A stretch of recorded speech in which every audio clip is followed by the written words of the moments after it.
Lin Zhao was standing in the cafeteria, watching a little tea all calm. The host's voice covered the noise of conversations and the coffee machine. Scientists warn about a rare melting of the polar ice caps. Satellite images revealed a 30% reduction in just 72 hours. This was something humanity had never witnessed before. But the businessman next to him laughs and says it's just more alarmism about this climate change stuff. Those day reporters said anything just to get audience. The girl next to him stirring her coffee says that's right. In 2012, it was the whole Mayan calendar thing. In 2017, the meteor that passed I don't know how many kilometers away. Every time there was some kind of disaster supposedly on its way. It was the same lies just to get views, only the timing changed. But Lin Zhao, right behind them, tightens his grip on the coffee cup while diving into memories. Not of the past, but of a future he had already lived. A future in which these same voices that doubted all of this became screams of despair. Not caring much, he tells them they'd better be more careful. The world could plunge into chaos faster than they imagined. The businessman rolls his eyes, thinking the kid really is an idiot. And another woman from the side, over her glasses, asks if he really believes in that apocalypse nonsense,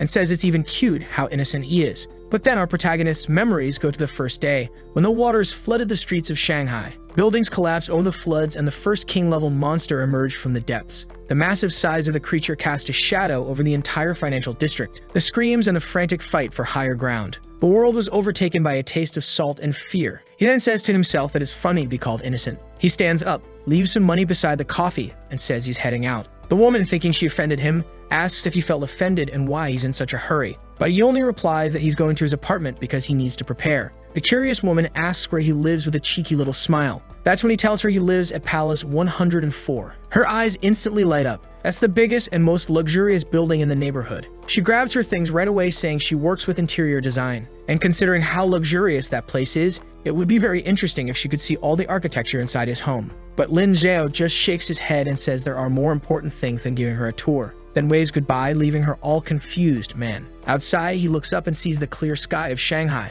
No sign of the devastation that was coming. Anyone there at that moment wouldn't believe what it would be like very soon. 2 years surviving in the flood apocalypse. The betrayal he suffered from Xiao King and the death at the hands of Evil Z. All of that was still yet to happen. But it was already engraved in his memory. And this time, he'd be ready. Our boy walks across the marble lobby of Palace 64 like he owns the place. That building had reinforced steel beams and a design made entirely for catastrophe resistance. It was less of a building and more like a luxurious fortress. As soon as Lin Zhao enters, the naughty girls can't help but smile at him. And while he walks by, he's just thinking about how this place became one of humanity's last safe havens. He enters the elevator, which silently rises to the 99th floor. The titanium doors open to what should be a normal, luxurious penthouse. But his idea of normal was walls lined with military crates instead of designer sofas. Piles of supplies nearly reaching the ceiling and rows of dry food. Water purifier, medical kit, and ammo man. All of that made that luxury place look like a survival maze. Lin Zhao gives a sly smile, saying that this time revenge is excellent,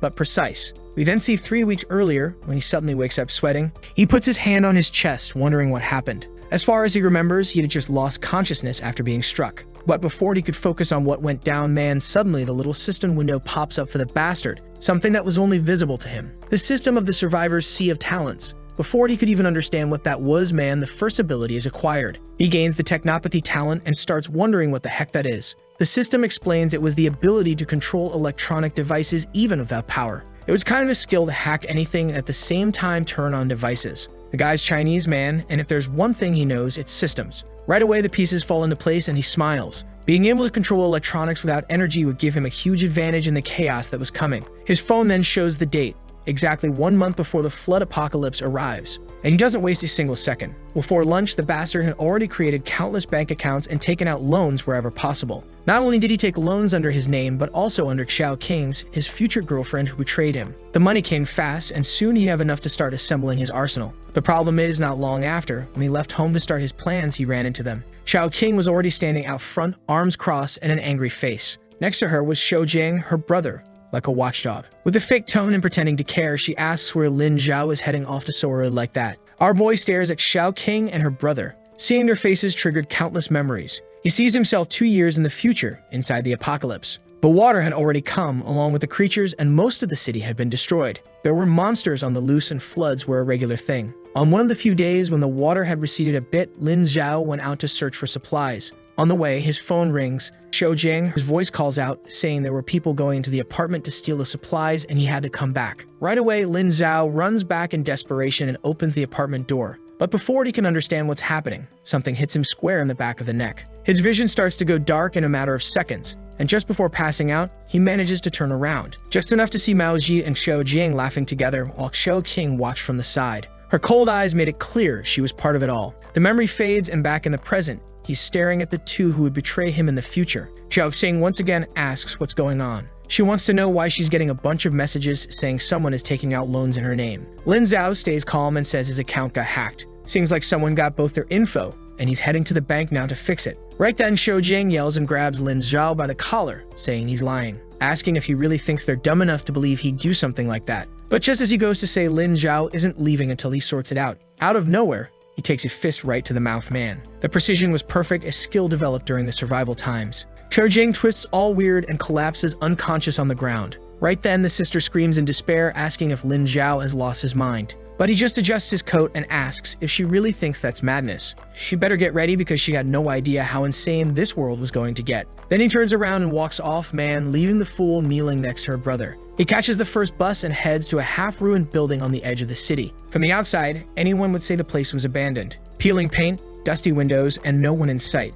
When he walks up to the door, knocks 3 times, pauses, and then knocks twice more. Of course, he knew exactly how to get to the black market. Suddenly, a crack opens in the door and someone simply asks for the code. Lin Zhao just says that he saw the Azure Dragon. With that, the door opens, and inside, weapons line the walls. However, our boy isn't trying to draw attention since he just came back. He picks a simple pistol, reliable, silenced, and basic. He paid with the money from the loans and tucked the weapon inside his coat without saying a word. Next, he went to a luxurious real estate agency with floor-to-ceiling windows. The broker was startled when Lin Zhao said he wanted to sell his apartment right then and there. The offer was 25% below market value. It would be easy for the guy to make that profit back. The negotiation barely lasted. The agent knew he could take that apartment, sell it closer to market price, and make a 20% profit overnight. The only condition Lin Zhao made was that he'd stay a few more days in the place before moving out so they could sell it. The profit opportunity was too good, so the guy just accepted, and our boy left. Walking through the streets, he wondered why he didn't use his technopathy powers to try transferring money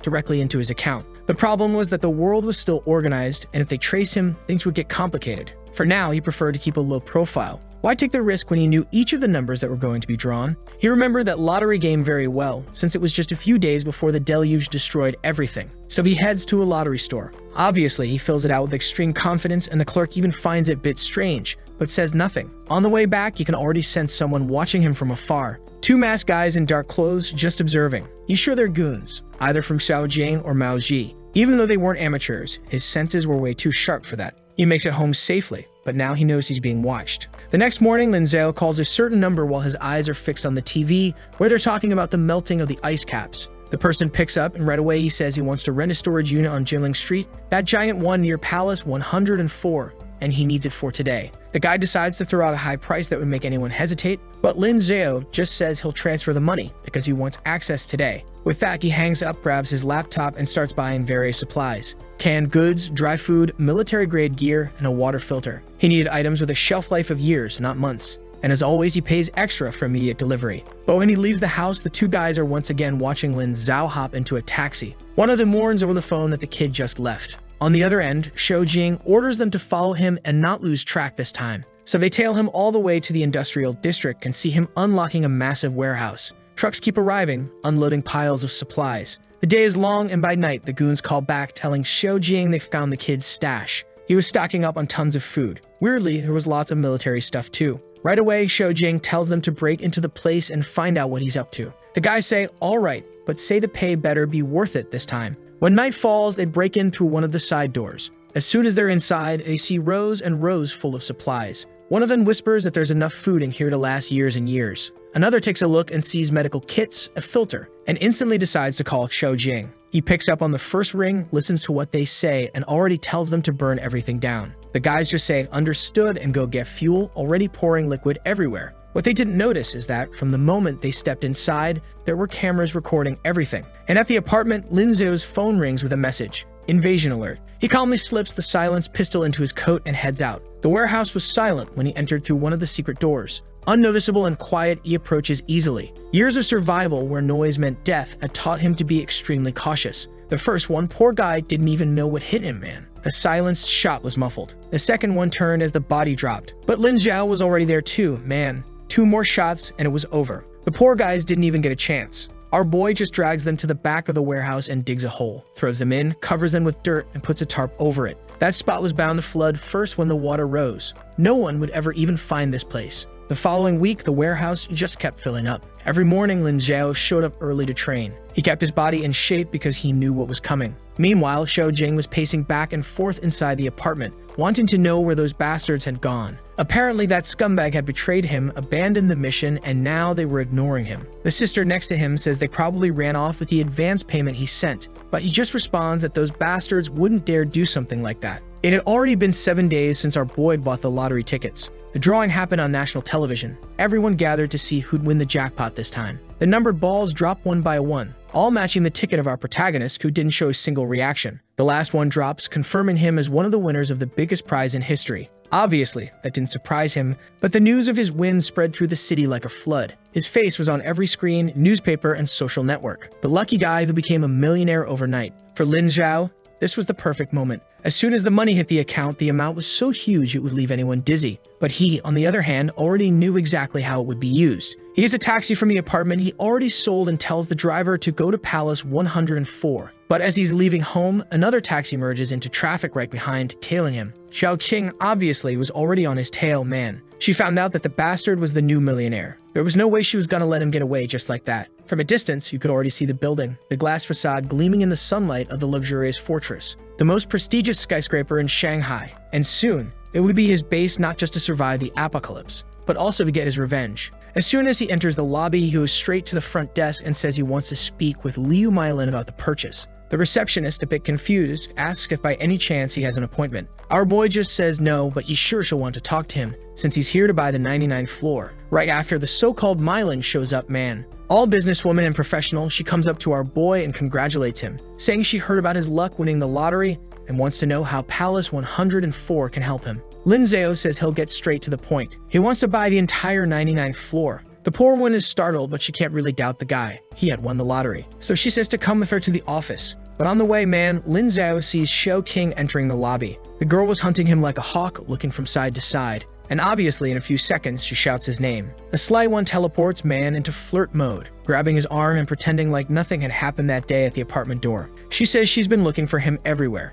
and right away introduces herself to Mylin as Lin Zhao's girlfriend. Mylin just says she understands and then says they can begin discussing prices, but he just interrupts and says he'll pay 20% above the full price. The only condition he has is that he gets access to the place in a week at most. Mylin is startled and looks a bit confused. Apparently, he was willing to spend nearly the entire prize just to get that floor. She thinks the guy's being foolish. Clearly, he doesn't have experience with money and just wants to spend however. Soon enough, they'll be broke again. But she knows how hard it is for someone to make an offer on the 99th floor, given the absurd price. Only someone foolish or someone who got money easily would want to spend like that. So she says it's possible, since that's the case. The paperwork was already being prepared when Xiao Qing leaned in and whispered in his ear, asking if he was really going to buy the whole floor. He really was an amazing guy, full of surprises. She always thought he was a bit more conservative when it came to spending. Lin Zhao turns to her and says, "People change." Contract signed and the first part of the amount transferred. In the same second, she hands a credit card to Xiao Qing, then says she has the special mission of picking all the furniture for the 99th floor. She could buy the most luxurious items and have everything delivered there. Right away, Xiao Qing got all emotional thanking him.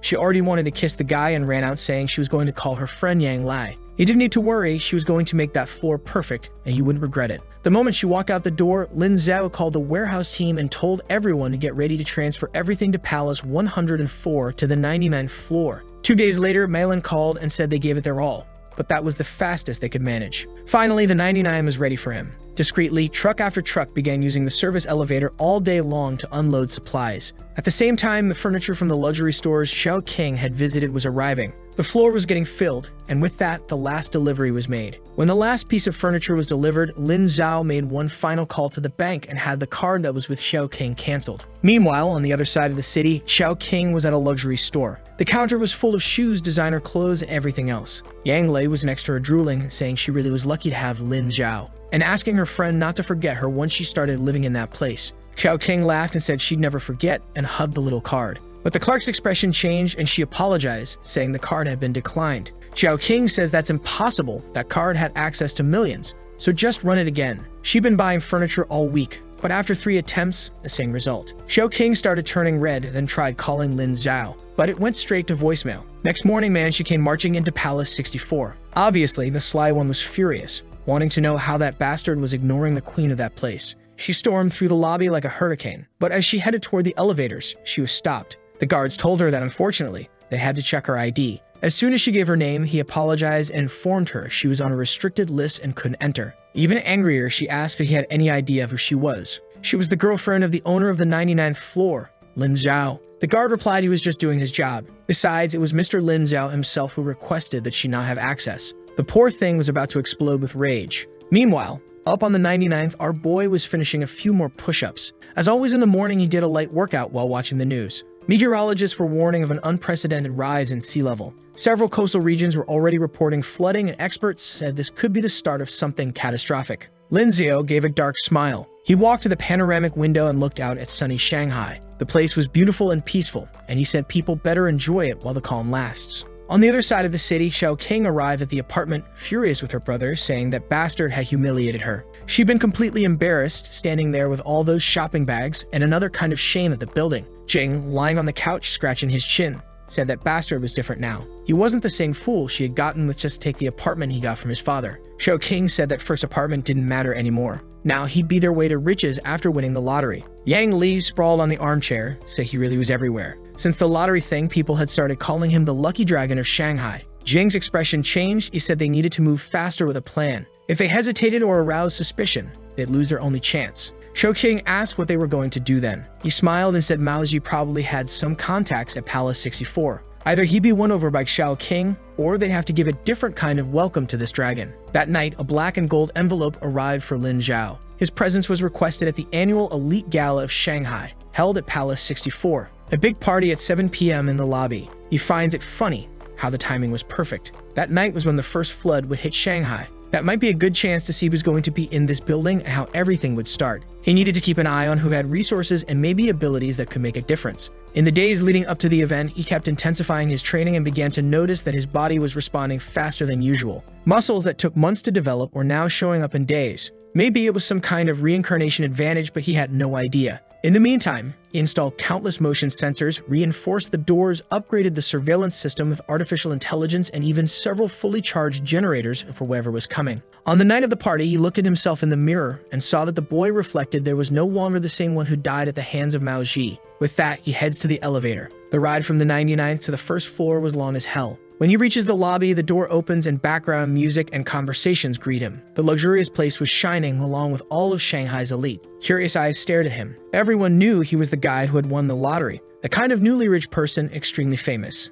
A waitress offers champagne, he takes it and stays in the corner, keeping an eye on everything. From afar, he spots the badass, Chen Mina, the Olympic shooting medalist. Her face had been in countless commercials before the floods. Hearing about the others, she kind of seemed indifferent to his arrival there. From the little jacket and boots, it was clear she didn't care much about etiquette and wasn't there to socialize. Lin Zhao remembers bumping into her once at the start of the disaster. The dead-on aim she had saved him once, but they never talked. Near the entrance, Xiao King and Yang Li entered quietly. The sly one has always had a radar man and immediately spotted our boy. She crosses the lobby smiling like nothing had happened. Comes again and sits in Lin Zhao's chair without asking and already drops a "Hey handsome." She leans in, putting everything she's got on display and says she's been trying to talk to him for days. What's going on? Lin Zhao, though, doesn't even look at her man. He just raises his glass and keeps drinking calmly. She tells him to stop being silly and not to act like that. Starts running her hand on him and asks what happened. Did she do something? If she did, she already wants to apologize. He has to understand that he can't ignore her like that. Otherwise, she misses him too much. But man, Lin Zhao doesn't say a word and keeps staring at the crowd as if she didn't exist. Suddenly, Xiao King's smile starts to fade. She then starts yelling, asking if he's really going to keep ignoring her like that, after all the time they spent together. Seeing he still doesn't respond, she throws her champagne. It hits the table and shatters. The noise immediately silences the entire party and everyone looks over man. Even Chen Mena, who was in her corner, kept an eye on the commotion. On the other side of the hall, the cursed fat guy froze mid-conversation, drawn by the sound. He was the reason they had managed to get into that place. And Xiao King was over there screaming, asking if now he thought he was better than her just because he won the lottery. She stands up to slap him, man. But Lin Zhao just calmly grabs her wrist. She tells him to let go, saying he's assaulting a lady, while Maozi pushes through the crowd, furious. From afar, he yells for him to let her go. And man, he's already winding up his fist to come throw a punch. Lin Zhao lets go of Xiao King and leans back, and with that, the idiot's punch hits nothing but air. The chubby guy, all off balance, nearly falls. He pulls himself together to try going at it again, while Xiao Qing is just staring, shocked. Out of nowhere, Lin Zhao wasn't just rich. Now he knew how to fight. That's when suddenly, a deafening noise shakes the building and the lights go out. The ballroom is plunged into darkness, immediately followed by screams and startled gasps. The emergency lights flash, turning everything red. And on everyone's phone, a civil defense alert appears. Emergency warning, critical level coastal flooding. Anyone living near the coastal region should move away now and not approach the shore under any circumstances. Chaos immediately broke out, and everyone who had family near the sea was already crying and making calls. Lin Zhao, on the other hand, watched it all with coldness. He picks up a new glass of champagne and heads to the elevator. The moment he presses 99, he feels a strange jolt. A technopathy power activates from 1 second to the next, and he feels as if he's connected to the entire security network. With that, he begins to close all the emergency doors on every multiple of 10 floor. In other words, on the 10th, 20th, 30th, 40th, up to the 90th floor, everything was shut. Now that everything was beginning, there was no longer any reason to hide his powers. And with everything locked, no one would be able to run up the stairs once the water rose. With that, the elevator ascends, leaving the panic behind. Meanwhile, in the ballroom, the lights come back on. Everyone was hesitant and afraid when Chen Mina appeared. She raised her hands and asked everyone to stay calm, informing them that she had already confirmed with the authorities that this region of Shanghai was safe. They were far from the flood zones, so that alert had been more of a precaution for them. Not to mention that Palace 104 wasn't at any risk, so they could enjoy the evening. Some more suspicious guests left, but most breathed a sigh of relief. In minutes, the music was back on, and champagne for everyone, man. The party resumed. At that moment, Xiaojing rushed in looking for his sister after the flood news. In the middle of the ballroom, Mao Ji was still looking for that bastard Lin Zhao, when suddenly he spotted Chen Mina way in the back, phone to her ear. She looked a bit frustrated, and right away the fat guy saw an opportunity man, smooths out his shirt, adjusts his belt, and heads over to her. He comes in already asking if the signal's bad during this emergency. Gets closer and wants to know who she's trying to call. She glances without much concern and says she's calling her manager to tell her to leave, making it clear, that she wasn't interested in talking to him. But the fat guy introduces himself as Mao Ji, and he owned half the businesses in the Pudong region. Had she ever heard of the Red Sea Group? Chen Mina completely ignores him, and he forces a smile. Suddenly, he snatches the phone from her hand. She demands it back angrily, but he says he's just trying to make sure he gets a little of her attention. While playing with the phone, he says it's not every day you run into an Olympic medalist. He heard her performance was amazing and he's excited to see it, but Chen Mina just stretches out her hand and tells him to give it back now. Mao Ji, though, keeps going as if she hadn't said anything, explaining that in his line of work, things are a bit different. He knows all kinds of people, politicians, celebrities, even other athletes. He leans in and warns her that it's good for her to know that in a city like this, where he runs things, she could disappear. Chen Mina, however, just wanted to get her damn phone back. Meanwhile, up on the 99th floor, Lin Zhao was relaxed in his armchair, champagne in hand, looking out the panoramic window. On the city's horizon, the first signs of disaster had begun. Far off, where a clear sky should be, a dark line of water was advancing over Shanghai. He knew everything was about to be swallowed. While 99 floors below, the party was turning into a mess. Everyone was already drunk, stumbling and shouting. A middle-aged businessman stumbled out, phone in hand, saying he was leaving. He exits Palace 64 with the cool breeze hitting his face. He was so drunk he couldn't even walk straight, but the taxi arrived quickly. However, just as he opened the door, he heard a strange sound, water. Looking to the side, a massive wave was turning the corner. The taxi was slammed and the car landed right on top of the man. He didn't even have time to scream. The water just swallowed everything. The impact made the building shake again, and in the lobby, the chandeliers swayed and crashed to the floor. Glass shards everywhere, and the lights went out once more. The emergency lights came on, bathing everything in red. Water began entering, spinning the doors and shattering the glass. In seconds, everyone's feet were already soaked. The Mylan immediately screamed and told everyone to run to the emergency stairs, warning that the priority was to get to the higher floors. Right away, panic took over, and it was everyone pushing and slipping, trying to climb up. Chen Mina broke free from Mao Ji and ran for the elevator. She presses the button, but hears no sound of anything moving. Clearly, it wasn't working. She turns to go to the emergency stairs, but out of nowhere, Mao Ji appears, pulls her, and throws her to the ground. Without even looking back, he opens the door ahead and runs up the stairs. Meanwhile, up on the 99th, Lin Zhao watched everything through the cameras. The lobby was in complete chaos. Mao Ji had been the first to reach the stairs, but the water was rising fast. He notices on one of the screens at the emergency exit, where Chen Mina was on the floor after being thrown down by Mao Ji. The panic kept spreading while everyone stumbled and fell. Xiaojing tried to force his way through and grabbed his sister's arm so they could go. He told her to run, pulling her, saying they had to go up. But as they reached the door, Xiao King saw Chen Mena kneeling on the floor. The poor girl was still trying to get up. Their eyes met for a second, and you could see that Chen Mena was in some kind of pain or something had happened to her ankle, which she was holding. But man, Xiao King only hesitated for a moment, then turned her back and ran up with her brother. The chain maiden, Chen Mena, tried to call for help, but too late, man. With that, she started trying to pull herself up using the railing, but the ankle wasn't helping. The pain in her legs snapped again.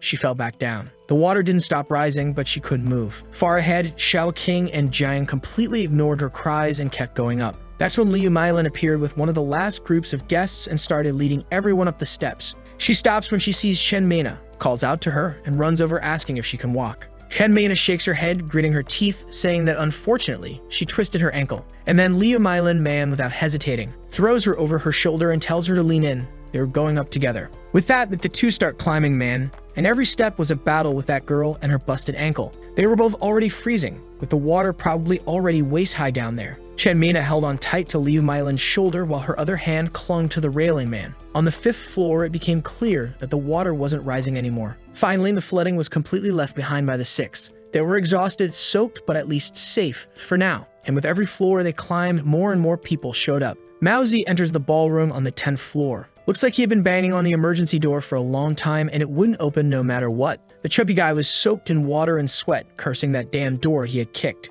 That party room looked more like a luxury casino. Poker tables, slot machines, and a full bar. That's because in Palace 104, the entire 10th floor was a themed ballroom. Mao Zi comes in right away, leaving soaked footprints. And right after that, Xiao King and Xiao Jing arrive. They stumble in equally drenched men.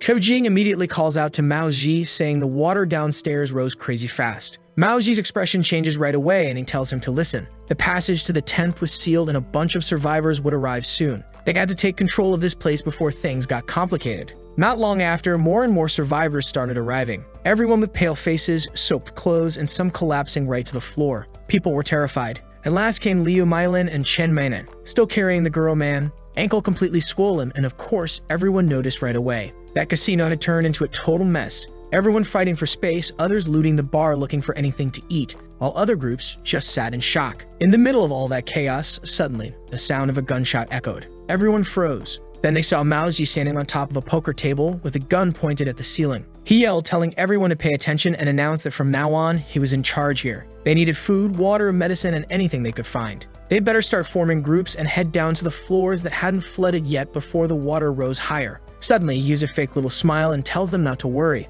Of course, they were going to divide everything equally. They just had to hold out through the night, since tomorrow the water would probably start to go down and everyone would come out alive and fine. But another executive, soaked and laughing, tells the fat guy to go fetch it himself, wanting to know who said he was king now. Bullet to the head, man. Right then, Mao Zi kills the first one. Everyone screams in panic, but they all go silent the moment he points the gun at everyone again, asking who wants to know if he's the king. Obviously, no one answers. He just says that if that's the case, then they better go ahead and start forming groups to go get supplies. Everyone runs to obey, right, man, fear moving every step. Off in a corner, Mylin finds a first aid kit behind the bar and is tending to Chen Mena's ankle. Gritting her teeth, she thanks her while Mylin tightens the bandage. The survivors gather, all trembling, terror stamped on their faces, while Mao Zi sits in the armchair like the king of the place, just watching while the groups who went down return carrying bottles and bottles of supplies, snacks from the machines, blankets from the suits, everything placed at his feet. Xiao King, all crook, hands over a little towel with a twisted smile,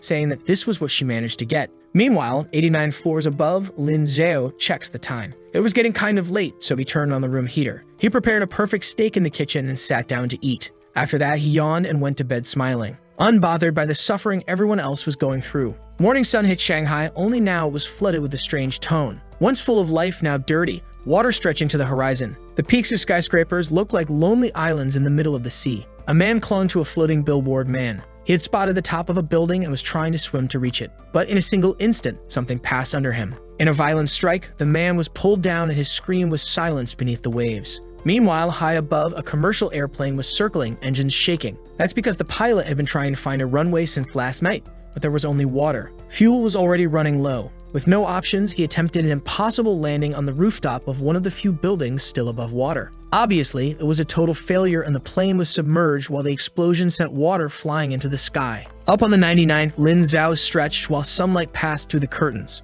After a hot shower, he made coffee and some eggs, calmly eating while watching flood news on his tablet. Right after breakfast, he moved on to his set of push-ups, calmly counting each one. 89 floors below, the survivors huddled in fear and cold. Near the vending machines, a man handed out the last portions of snacks and announced that, unfortunately, that was it. There was no more food in that place. The panic of the moment infected everyone. Obviously, Maoji had kept most of the supplies for himself. At that moment, he was standing at the door of a VIP suite, staring at Chen Mena asleep on the bed. He checked out her body in detail, and when he realized no one was watching, he slowly closed the door and entered. As soon as he took his first steps, she woke up startled and scooted to the headboard, asking in a panicked voice what he was doing there. Maoji calmly said he was there to take care of their VIP guest, the only person who hadn't even needed to gather resources. With that, he grabbed her ankle, making her scream in pain. She told him to let go, trying to kick him in the stomach with her other leg, but he just pulled off his coat, telling her to be quiet because nobody was going to help her in this place. Everyone was too busy trying to survive.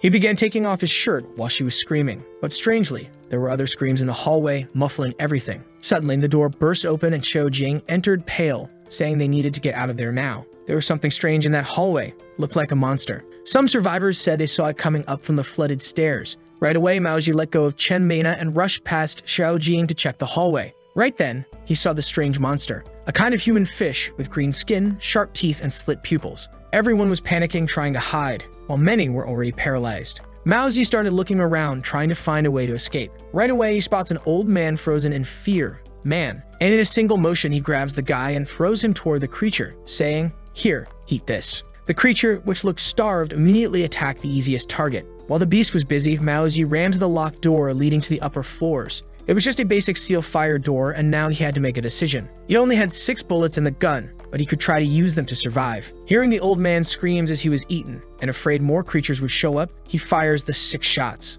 Then tells the other guys nearby to hit the door, and everyone starts forcing it. Everyone pushes together until the metal gives with a loud groan. Maoji immediately shoves Xiao Jing, nearly knocking him aside, and starts running up the stairs. Xiao Jing looks on, not happy about it. He sees Maoji yelling for him to come on and running ahead. Obviously, the wave of panicked survivors starts trampling everything. Mylan was distracted helping another group of people, while Xiao Jing grabs her brother's arm and pulls him to go with her too. Man, everyone was fleeing up the stairs, all while hearing the sounds of the old man being devoured. Chen Mena, though, was still in the suite, holding her bandaged ankle. Groaning in pain, she pushed herself out of bed, heart racing, trying to understand what all the screaming was, and why now there was total silence. Afraid that Maoji might come back and attack her, she decided it was best to leave. But as soon as she stepped into the hallway, what she saw froze her in place. About 6 meters away, the monster was hunched over the old man's body, ripping through flesh and bone like it was nothing. Its scaly skin was soaked in blood and water, its massive claws buried in the victim's chest.